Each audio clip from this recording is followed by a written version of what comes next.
¿Qué tal? Bienvenidos a Caretas Perú 2026, este espacio con el que hemos comenzado este 2025 con el objeto de ir poniendo las cartas sobre la mesa de lo que van a ser las próximas elecciones. Por supuesto hay un tremendo interés, muchos dirían el Perú vive una encrucijada sobre lo que va a pasar y hay, digamos, un espacio electoral que es sumamente interesante, que si hacemos una revisión de las elecciones del último cuarto de siglo, por decirlo ya de alguna manera, es este espacio del sur del país, en otros, digamos, desde otra acepción se diría el Perú profundo, que en algún momento conquistaron Alejandro Toledo, Ollanta Humala.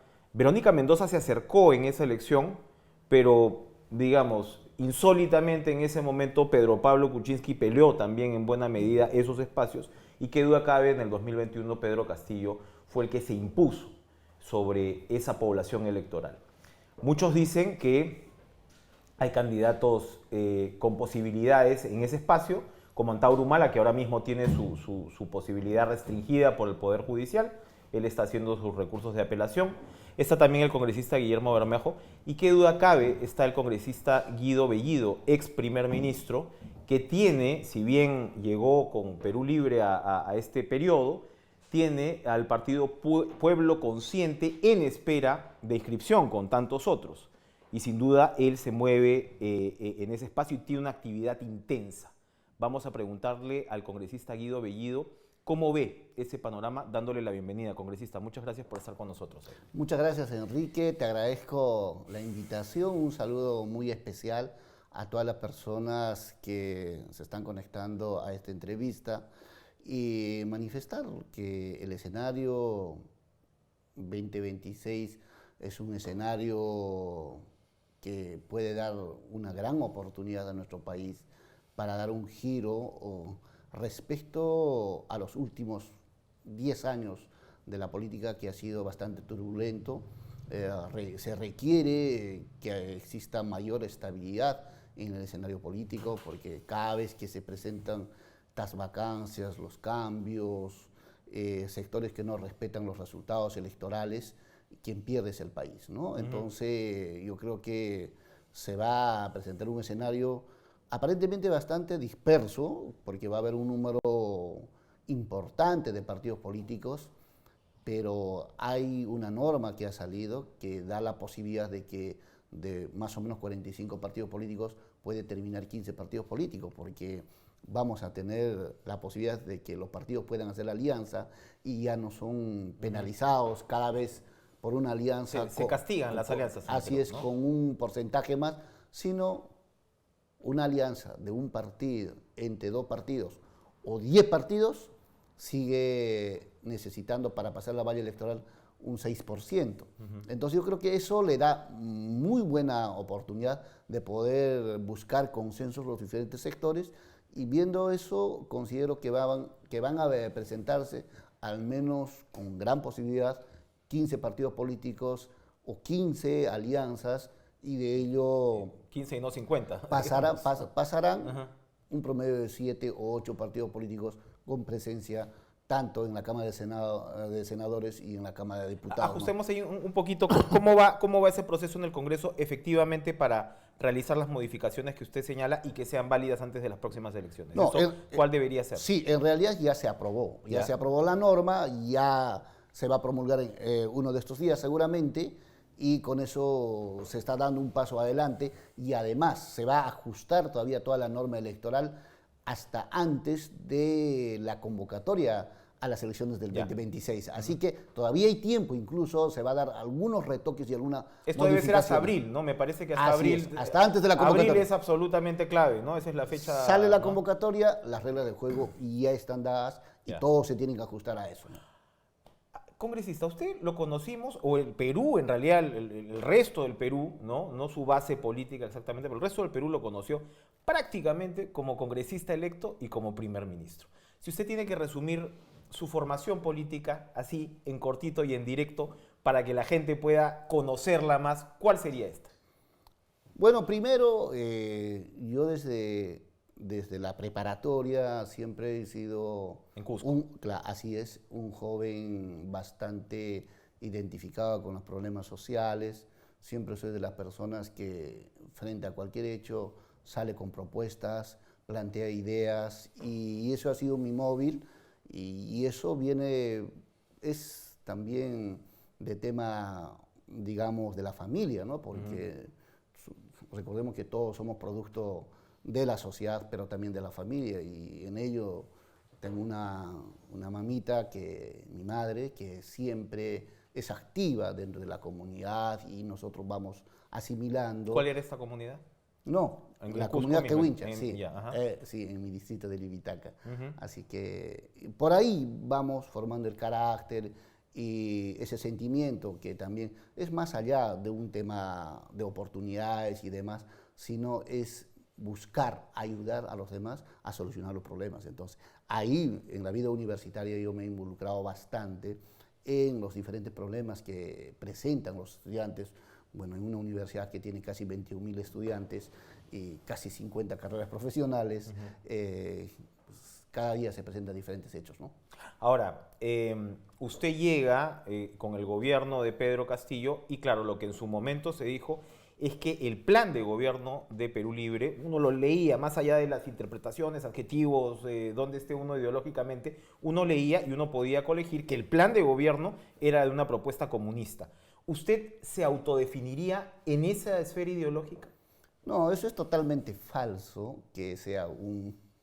No, pero el plan de gobierno, me refiero cuando uno leía el plan de gobierno. Sí, por ¿no? eso voy a explicar que el plan de gobierno, primero, no tiene nada de comunismo. Eso hay que desmistificar, porque eso ha sido utilizado como una arma política para combatir al enemigo.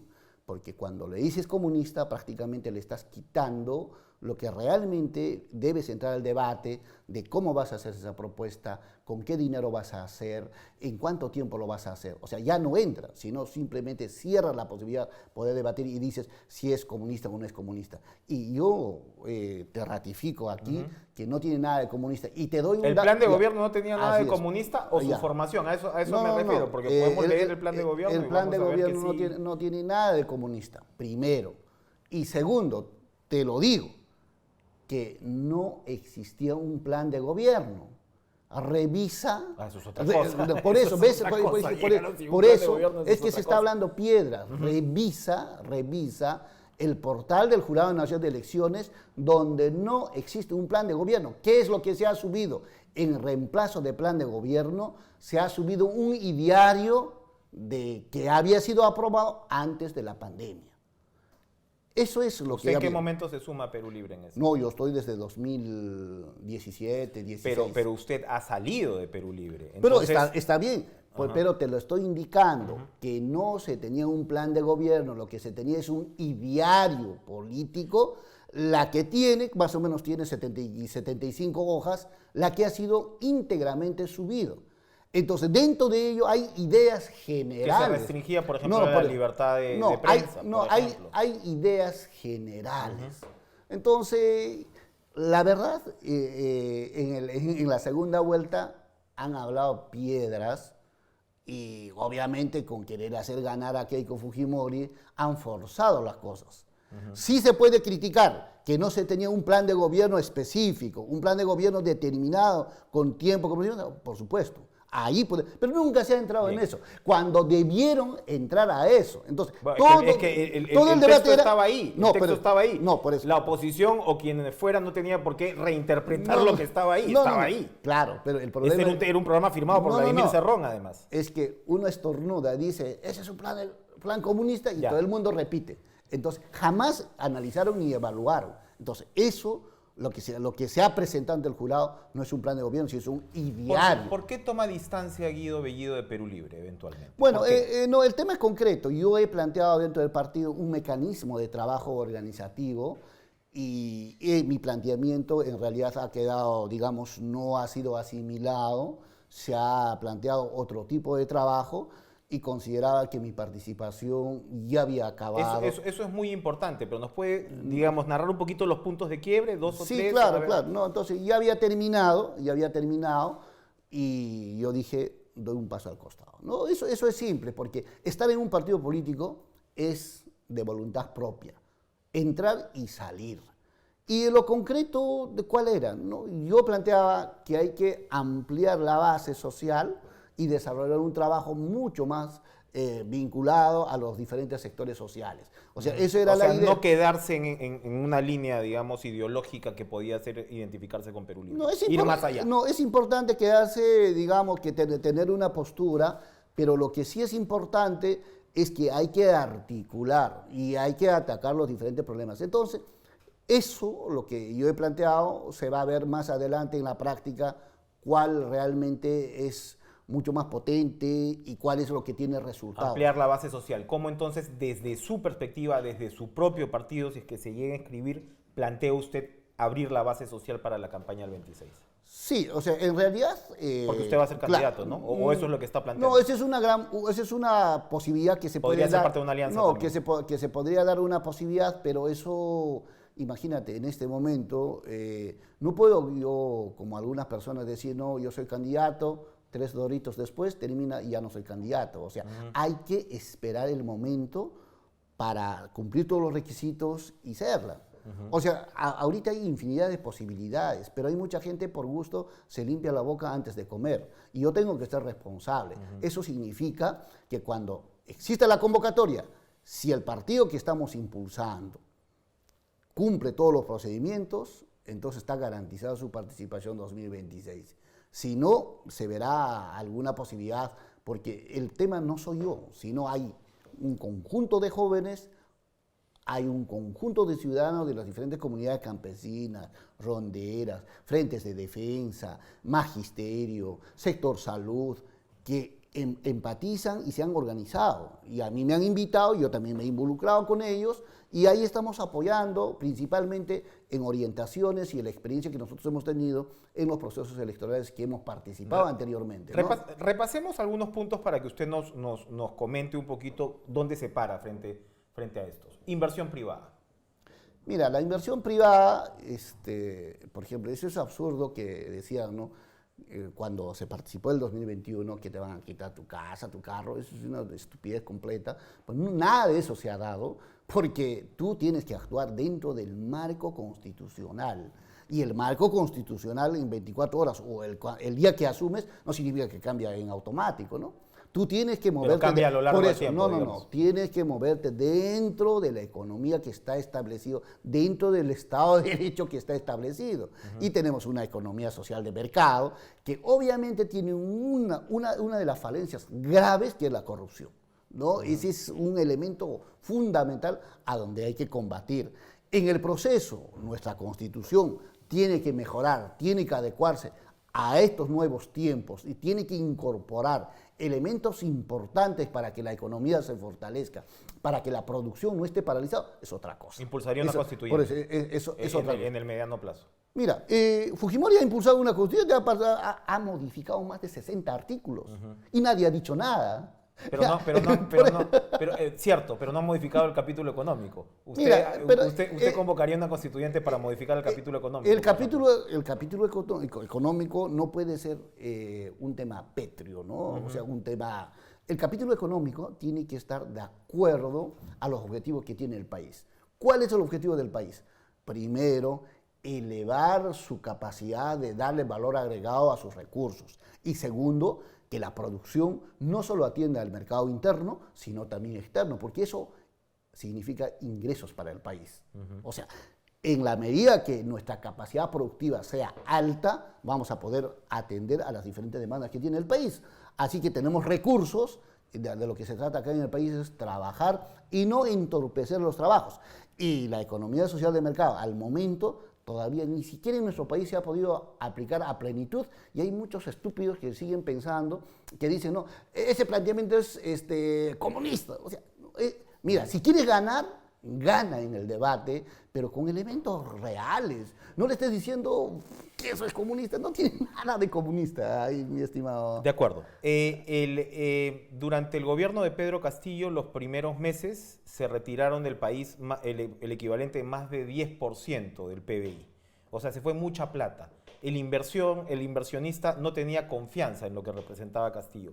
¿Cómo evalúa usted ese episodio ahora? Mira, ¿No temería que se no, repitiera, no. digamos, en una Es que nueva ocasión? Eso ha sido una estrategia, para poder presionar al gobierno. Recuerda que muchos sectores económicos que no estaban de acuerdo con Pedro Castillo, pero si nosotros vemos el crecimiento económico, por ejemplo, el tiempo que ha estado Castillo y con Dina Boluarte, te vas a dar cuenta que el crecimiento ha sido superior incluso al periodo de Dina Boluarte, que en este momento se está tratando de recuperar. Pero no solo eso, el país estaba ardiendo en llamas, paralizado, casi 3 meses, oye, la inversión no se iba, el dólar no se disparaba.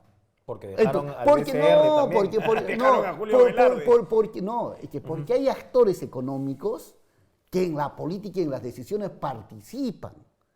Ese es el tema. Estás entre seres humanos por ejemplo, ¿no? Cuando hay un partido de fútbol, ¿no? Hay siempre el que de la tribuna grita, ya ganamos, ya le hemos ganado. Entonces, son seres humanos, hay sentimientos, hay ciertas decisiones que van dando giro y eso beneficia también. Usted entonces, de alguna manera, representa o encarna lo que fue esa propuesta del gobierno de Pedro Castillo. Se lo pregunto porque me acaba de hablar de corrupción y fue claro pues que en el MTC hubo procesos de corrupción desde que arrancó el gobierno, en vivienda hubo procesos de corrupción complicados. Imagínate, ¿Usted encarna esa propuesta? O sea, hay cuestiones que hay que rechazar absolutamente cualquier tema de corrupción, pero no es pues ahora con Dina Boluarte, hay N elementos que están en investigación. No, la corrupción está presente, por eso ¿no? están dando carne de caballo a los niños. O si quieres retroceder un poco, vas a la etapa de Fujimori y vas a encontrar millones sobre la mesa repartiendo Vladimiro Montesinos y a la prensa, a los parlamentarios y demás. ¿Usted no cree que Pedro Castillo cobró coimas? No, mira, yo entrar en ese detalle sería, si es que fue un ministerio público y estaría investigando, podría darte una postura un poco más seria y realista. Pero lo que sí es... No lo sabe, nosotros no conocemos los elementos, cómo se han desarrollado, pero hay elementos que están en investigación. Ahora, decir que tú vas a representar, digamos, los planteamientos que se tenían de Pedro Castillo, oye, hermano, van a pasar 5 años y en 5 años hay varias variables y han cambiado. Entonces, las propuestas tienen que ser coherentes al momento. Las propuestas tienen que solucionar los problemas de trabajo en el país. Las propuestas tienen que solucionar la capacidad productiva que tiene que tener el país. Las propuestas tienen que solucionar cuántos dólares entran al país y cuántos dólares salen del país. O sea, ahí tiene que ser el debate. Ok, pero permítame insistir, usted fue presidente del Consejo de Ministros. ¿Cómo fue esa experiencia? Porque en perspectiva se dice el gobierno de Pedro Castillo fue muy caótico. ¿Usted trató de instalar orden en ese caos o no vio que hubiera caos? ¿O cómo fue, digamos, esa dinámica interna? ¿Cuál fue esa interna que hizo finalmente, usted ya no estaba como presidente del Consejo de Ministros, pero que hizo que el régimen de alguna manera implosionara al final? Mira, nosotros cuando hemos entrado, lo primero que hemos encontrado, procesos productivos paralizados, por ejemplo, caso Las Bambas. Tomado el corredor minero, ¿qué hemos hecho nosotros? Hemos ido a dialogar con nuestros hermanos que estaban ahí y explicarles por qué es importante que la capacidad productiva siga girando del país y que se requiere la acumulación de recursos para resolver los problemas fundamentales que tiene. Y la población entiende, y nosotros hemos planteado, hay este problema, la solución es asfaltar. Hasta el día de hoy no asfaltan el corredor minero. Si nosotros hubiéramos continuado, evidentemente hubiéramos acelerado y hubiéramos inyectado una inversión y hoy las comunidades campesinas, las regiones que están vinculadas, estarían mucho más empatizados con la inversión privada. Pero ¿qué haces? Hay una inversión privada y las personas que viven en la zona no ven ni un sol en el bolsillo. Ese es el problema. Y más al contrario, son víctimas de contaminación ambiental. Entonces, esos problemas... Pero de contaminación ambiental de la minería formal, de las Bambas mismas. No, por eso, por supuesto. Porque la minería formal contamina todavía, dice usted. Es como si por acá tienes una carretera y no es asfaltada y pasan levantando una polvadera de unos A eso 50 se refiere metros. con la contaminación de los residuos minerales que se trasladan. Entonces imagínate, Ya. y esa zona que por donde pasa el corredor minero es una zona mineralizada. Entonces levanta el polvo y cae sobre el pastizal, que es de lo único que vive el campesino, de la agricultura y de la ganadería. Entonces hay afectaciones bien graves. Entonces cuando nosotros entramos, lo primero atendimos eso. Y aminora más de 300 conflictos sociales. Nuestro objetivo, bajar esos conflictos sociales al mínimo posible para que el Estado empiece a desarrollar su trabajo. Ahora, otro tema que es importante, que no tener un Estado imposibilitado de poder articular con los gobiernos locales y regionales. Muchos alcaldes, cuando yo he entrado como presidente del Consejo Municipal, me dijeron, nunca en nuestra vida, en el tiempo que hemos estado, hemos tenido la oportunidad de que un presidente del Consejo Municipal nos atienda directamente. Los gobernadores regionales igual. Entonces, ¿qué hemos hecho nosotros? Atenderlos directamente, escucharlos y orientarlos a los diferentes ministerios para que sus pedidos de agua, de desagüe, pistas y veredas, proyectos que sean atendidos. ¿Quién lo sucedió en la PCM? ¿Aníbal Torres? No, Mirta Vázquez. Mirta Vázquez. Entonces, nosotros hemos... O sea, ¿por qué salió entonces usted de la PCM? ¿Cuál fue la Mira, dinámica si usted me está narrando estos planes y estas acciones para disminuir la tensión lo, social? ¿Por qué lo sacaron? lo que ha habido es una contracampaña absurda contra mi persona. Han creado muñecos y todos los días han metido periodicazos y eso ha incidido en el presidente Pedro Castillo de entonces y han presionado a Pedro Castillo para que yo pueda salir y alguien saque beneficio de eso. Ahora, entonces, como por ejemplo, en este momento, si alguien aquí, digamos, en su programa presiona, fastidia, entonces, claro, que quieren sacarte, pero también se convierte en una oportunidad al quien va a entrar. Entonces, han buscado ese escenario. Ahora, entonces, ahí ha habido el concurso de varios sectores.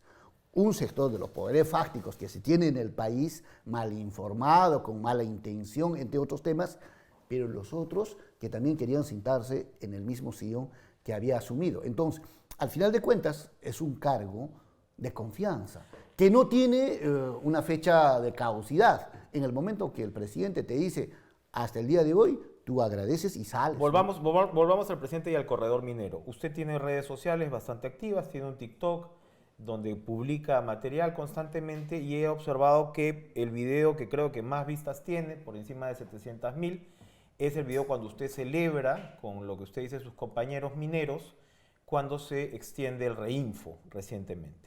Hay quienes señalan que, sobre todo desde el sector formal, que el reinfo es una suerte de paraguas para la minería ilegal y para la minería criminal, que ahora mismo en Patás se acaba de denunciar el vuelo que han volado 2 torres más de alta tensión.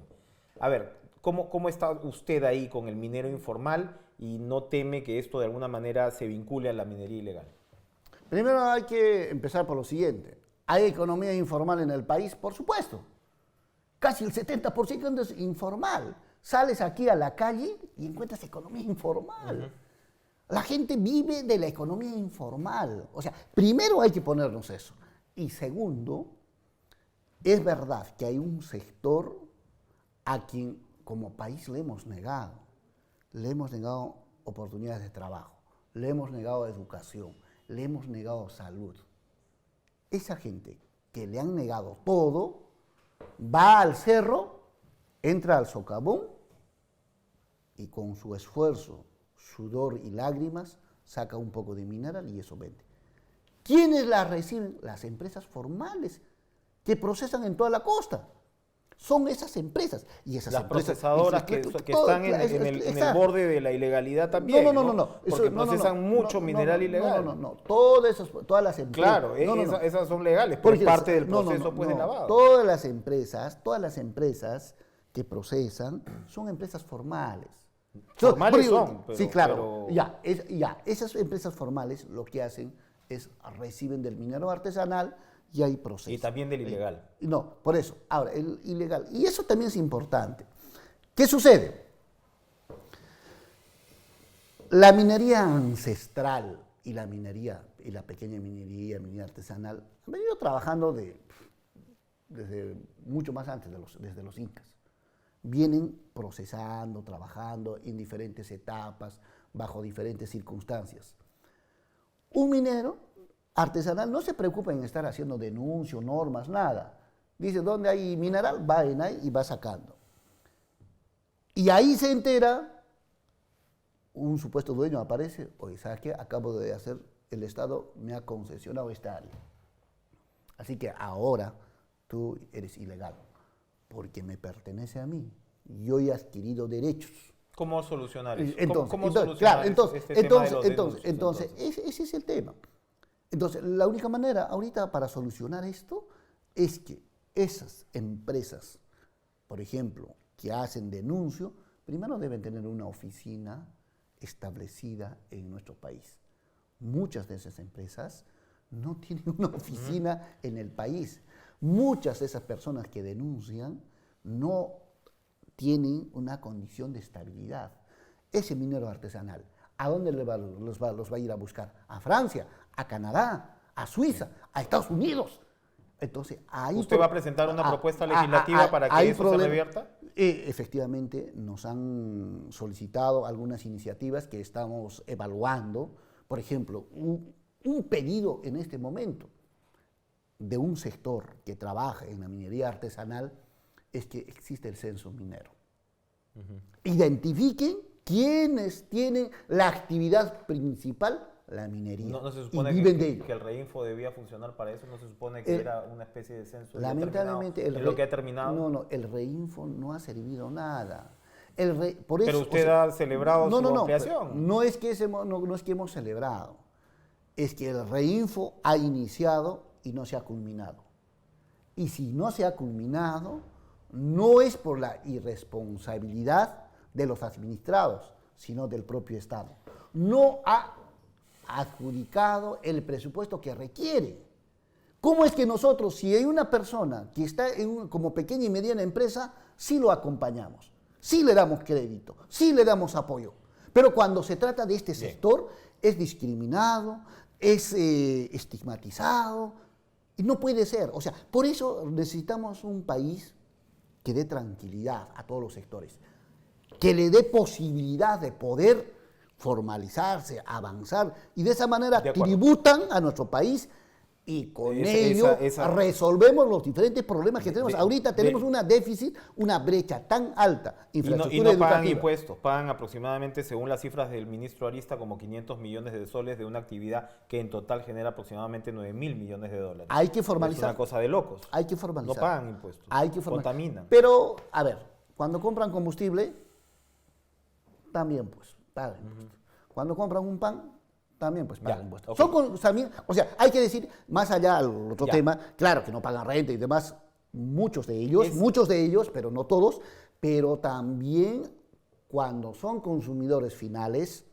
pagan impuestos. Es de primer orden este tema y ojalá durante este año podamos tener una conversación exclusivamente sobre la materia. Nos queda tiempo para un par. Una es, usted comenzaba diciendo alianzas, ¿no? Tenemos que incentivar las alianzas para evitar esta dispersión que, si no, en el 26 vamos a hablar de 50 candidatos presidenciales, ¿no? No va a haber. ¿No? Ya, ok. En 24 horas, mi hermano, no va a aparecer cuadros políticos. Es verdad, ya, ok. Eso no existe. Es un buen punto. Pero a ver, cuando hablamos de alianzas, ¿cuál sería la alianza natural para Guido Bellido?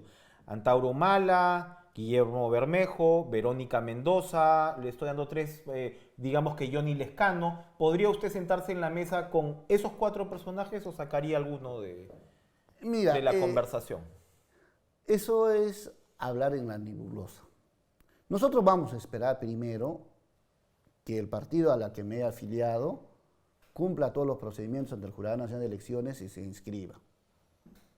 Entonces, una vez, porque alianzas hacen partidos inscritos, y se planteará y se evaluará, porque más allá del programa, porque para una alianza se requiere coincidencias a nivel de programa y también a nivel administrativo. Pero usted conoce a todos estos actores. Por eso, ¿no? de cómo va a ser. Pues tú puedes conocer, pero si te dicen tu participación va a ser 10% y mi participación 90%, bueno, ese es importante. Eso es importante. Entonces, en el momento se pone con las cartas sobre la mesa, se pueden decir, pero sí es importante tener la voluntad siempre unitaria, la voluntad de dialogar, de conversar y de llegar a acuerdos que permitan dar una posibilidad real al país. O sea, eso es sumamente importante. Para terminar, hace poco veía unas declaraciones de Héctor Béjar, quien fue canciller cuando usted fue primer ministro, desde Venezuela, él en su caso ensalzando al gobierno de Nicolás Maduro, y él se quejaba de que en el Perú la prensa, en fin, la llamaba, ¿no?, la prensa corporativa, etcétera, lo que fuera, no podía hablar con ella porque la primera pregunta que le hacían es: Venezuela, ¿es dictadura o no es dictadura? Y eso simplificaba para usted la situación. Pero estamos en un punto en el cual seguramente más que se justifica eso que él llama simplificación. ¿Usted considera a Venezuela una dictadura? Mira, lo que sí hay que ver es los mecanismos democráticos que se aplican en nuestro país. Es distinto a lo que se aplica en Venezuela. O sea que tienen constitución... La facilidad que puedan hacer fraude. Pero primero, tienen una constitución distinta a la nuestra. Procesos electorales, ¿cuántos aplican allá? ¿No hubo fraude? Ya, por eso. O sea, ¿cuántos procesos electorales? Entonces vas comparando, ¿no es cierto? Niveles. ¿Cuántas veces te han preguntado para hacer? Ya, a mí me han preguntado 5 veces. ¿A ti y en tu país cuántas te han preguntado? Una. Entonces, ¿quién es más democrático? Es que nosotros pecamos y no miramos la viga en el ojo. Ahora, tanto se habló del reclamo que hizo la derecha contra Pedro Castillo en una elección de 30.000 votos. Pedro Castillo finalmente juramentó, gobernó. El final, bueno, él hizo lo que hizo. Mejor ya no digamos me va a decir que no hubo fraude en Venezuela en las últimas elecciones. Entonces, porque Keiko dijo que había fraude, entonces en el país ha habido fraude. Pedro Castillo juramentó al final muchos de esos actores que dijeron que hubo fraude dijeron no hay fraude. Pero hasta ahorita siguen diciendo que ha habido fraude. Pero juramentó, juramentó constitucionalmente. Usted fue premier constitucional de esto. Se respetaron esos resultados de las elecciones. Entonces, y eran 30.000 votos de diferencia. ¿Me va a decir que con las brechas de voto en Venezuela no hubo fraude? Entonces vayamos pues comparando lo nuestro al otro lado. Al otro lado igual... Maduro dice que ha ganado, ha juramentado y ahora es presidente. Y hay un sector con la condena mundial prácticamente. Pero hay un sector que dice que ha habido fraude. Como acá ojo que las embajadas europeas, las principales embajadas reconocieron el triunfo de Pedro Castillo, cosa que no están haciendo en el caso de Venezuela. Bueno, yo he visto incluso muchos digamos, medios de comunicación, incluso visitando a la OEA, haciendo unos chistes así medio graciosos, pero es parte de la democracia. Bien. Pero para terminar, lo de Venezuela, que resuelvan los venezolanos. Aquí tenemos que preocuparnos. Tenemos 1,5 millones de venezolanos. Es parte de la preocupación de nuestro país. Es importante, pero hablando de Venezuela no vamos a resolver el problema de Venezuela. A no ser que Perú tenga otras ideas, no sé, como Estados Unidos querer intervenir, cosas por el estilo, pero que nosotros no estamos en esa condición. Así que aquí preocuparnos, es verdad, de los venezolanos que existen acá, preocuparnos por la inseguridad, preocuparnos por el tema de la salud, que tenemos problemas de educación y entre otros temas, a generar mayores puestos laborales para nuestros jóvenes. Son elementos que van a ser, podríamos decir, agenda principal para el debate del 2026. Ha sido muy interesante conocer sus propuestas, congresista Guido Bellido. Muchísimas gracias por acompañarnos hoy en Perú 2026 y seguramente podremos conversar a lo largo del año porque esta situación va a ir evolucionando. Sí, creo que es, más que propuestas, creo que es una mirada política que hemos intercambiado y me agrada bastante. Unos parámetros políticos, ¿verdad? Ubicarnos en la cancha, ¿no? Un primer diálogo, pero que no hemos hablado de propuestas ni nada, sino una mirada de país. Un emplazamiento político, ¿no? Que es importante que la audiencia pueda conocer. Un calentamiento. Un calentamiento, muy bien. Guido Bellido, gracias otra vez por estar con nosotros hoy en Caretas Perú 2026. Continuamos.